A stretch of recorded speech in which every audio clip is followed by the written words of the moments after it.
The Niemüller case, which we just won, really important.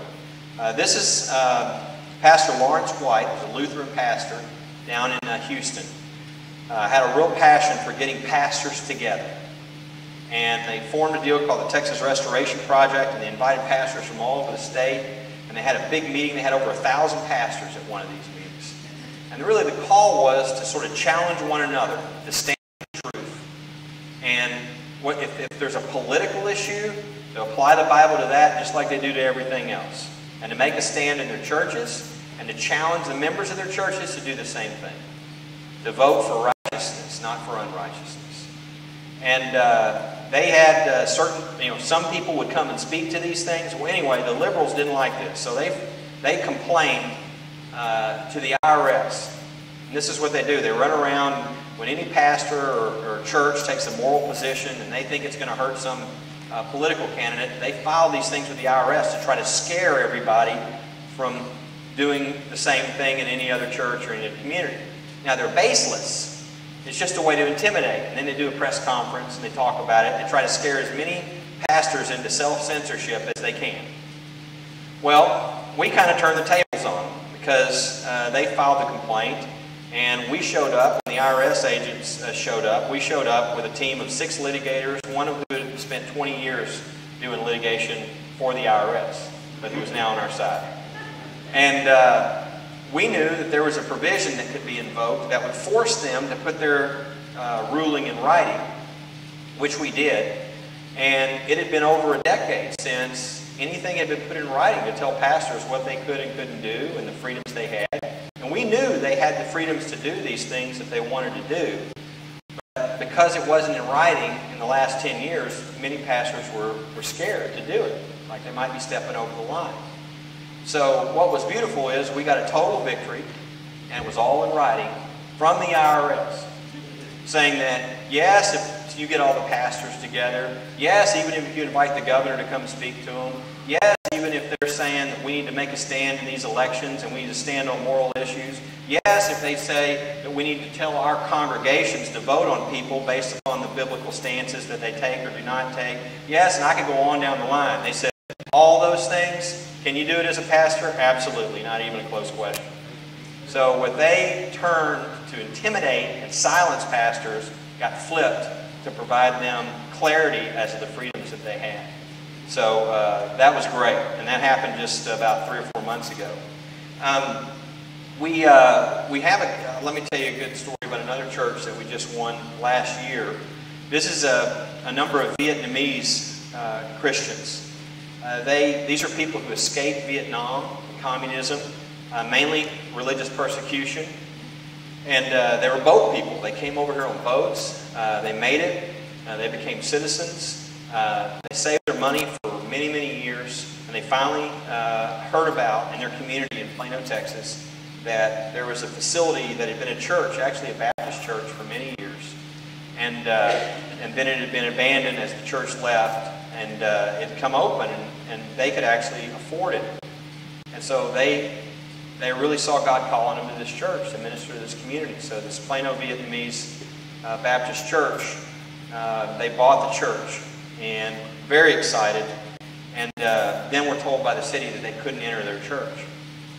I said, what do you mean we can't enter our church? And they said, well, it's against the law for you to enter your church. They said, wow, we meet all the health and safety codes, we meet all the parking regulations, we meet all the regulations.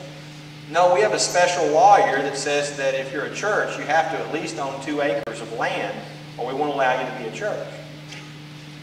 And we called, and and they struggled over this. Should we fight? Should we not? We want to be good Christians. And finally they realized, look, there's other churches that have probably had this, and they just went away.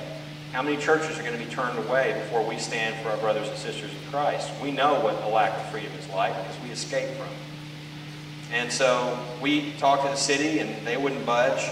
And so we filed a lawsuit. And it's like one of those foretastes of heaven. Sitting in the courtroom is probably about 2 rows of these little kind of pew kind of benches. And the judge was up for re-election, which was coming soon. And it just filled up completely with these Vietnamese people who were sitting here. and then they were pouring out in the back, and they were all praying and waiting. And I tell you, it was so much fun when the judge announced from the bench that he was overruling the city, that they could enter their church immediately. There was just an explosion. Most of them crying and praising the Lord. And the pastor came over to me and he said, "Jesus walked on water. I feel like I'm walking on air." And they all entered their church for the first time Christmas, week of Christmas. And we see that all the time, where we have to defend churches, really just their right to exist. Just had a similar case just a few months ago with a Hispanic church that the city tried to zone out. Those churches, they take up good tax-paying property. So if they can get rid of it, some people are so short-sighted to not understand the benefit that the church does for the community, that they'll try to, zone them right out of the city. So we're having to fight a lot more of these, but there's great laws because of stuff we passed in the legislature that now really provide the churches protection. I'll tell you about a case that we a set of cases. Let me tell you about the case that's coming up that we're arguing just in here in 2 weeks. This is a case where a little boy came to school. It was Christmas, and the school had the winter party, like everybody celebrates winter. And they were told, they couldn't bring anything red and green. They had to bring white and all this crazy stuff. They couldn't use religious symbols, but they could use things like, and I quote, I am not making this up, sleds, snowflakes, and this is my favorite, snow people. Not snowmen, because evidently that was sexist. Snow people. Okay. And, they had this party, and everybody brought their gifts. Jonathan brought gifts, too, for all of his friends. And they were a candy cane pin with the legend of the candy cane attached, which is a story about Jesus and the representation. This little 9-year-old boy was so excited. Somebody had told him about this legend of the candy cane. He was so proud to know this, and he wanted to share it with his friends. The teacher stopped him at the door and said, "You can't bring your gifts in because it has religious things in it." So here he is at the door. He sees everybody else has their gifts, but his gifts are banned. They're the new pornography, the candy cane pen with Jesus. And so he can't enter the room. Well, his dad's standing there, and his dad says, "Look, this is a party. The parents are all here. How about if I just give it to the parents? And that way, if the parents want to give it to their kids, they can." And the response from the principal and the teacher was, "No, you're not allowed to give anything religious to anyone while you're at school either." So we come to find out that kids are being told they can't give pencils to one another if they say God on them. They can't invite their friends to church.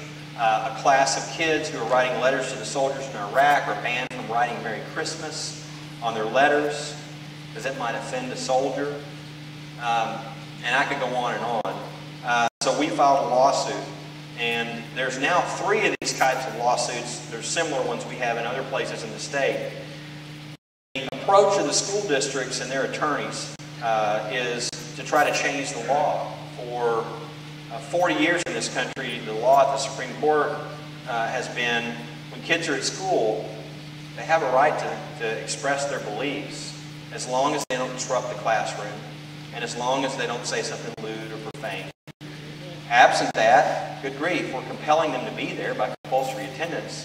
You can't have the government compelling them to be at school and then say you can't express your own opinion when the government throws its curriculum at it.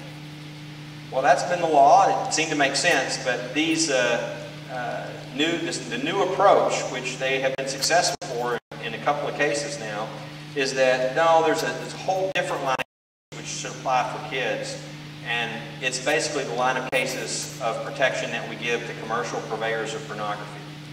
That basically the presumptions are against you. The government can basically restrict unless you show some really serious reason. And so they're trying to basically change all of the law to basically say that kids don't have any rights when they're in school. Certainly not a right to share the gospel of Jesus Christ. Well, we argued one of those cases 2 weeks ago. And we had a panel of judges, the 3 judges that we thought we had 0 chance with. But we had a lot of people praying. And I don't know what happened to those judges, but I think some other person inhabited their bodies during the oral argument. Because it was one of the most incredible surprises that we've ever seen. And And we have another one in 2 weeks with another panel. We don't even know who our panel is yet. We won't know until Monday. But all of these cases, there's 3 of them, are ultimately, and I think they're going to end up at the Supreme Court, they're ultimately about whether kids are going to have a right to share their faith in school. And so very important cases. I would encourage you to put these on your prayer list and keep up with our information.